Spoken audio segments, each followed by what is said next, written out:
Hi friends, இன்றைக்கி என்ன mini vlog பார்க்க போகிறோன்னா, ஈவினிங் போல் செடியில் இருக்க பூவெல்லாம் பறித்து வச்சுட்டேன்.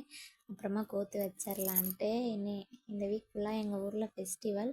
ஸோ அதனால் கோயிலுக்கு வச்சுட்டு போகிறதுக்காக பறித்து வச்சுருக்கேன். அப்புறமா ஈவினிங் போல் குலோப்ஜாம் வாங்கிட்டு வந்திருந்தாங்க. எனக்கு ஸ்வீட்னால் ரொம்ப பிடிக்கும். உங்களில் எத்தனை பேர் பிடிக்கும்னு மறக்காமல் சொல்லுங்கள். அப்புறம் நைட் டின்னருக்கு வந்துட்டு தாளித்த சாதம் தான். பழைய சாப்பாட்டில் தக்காளி போட்டு தாளிப்பாங்க. அது ஒரு தனி டேஸ்ட்டாக இருக்கும். மறக்காமல் எல்லோரும் ஒரு டைம் ட்ரை பண்ணி பாருங்கள்.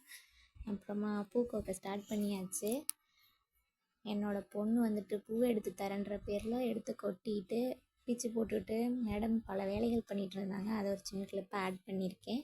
அப்புறம் பூ கோத்து வச்சுட்டு ரெடி ஆயாச்சு, கோயிலுக்கும் கிளம்பியாச்சு. அப்புறம் டான்ஸ்லாம் ஆடிருப்பாங்க, அதை ஒரு சின்ன கிளிப்பாக லாஸ்ட்டில் ஆட் பண்ணுறேன். மறக்காமல்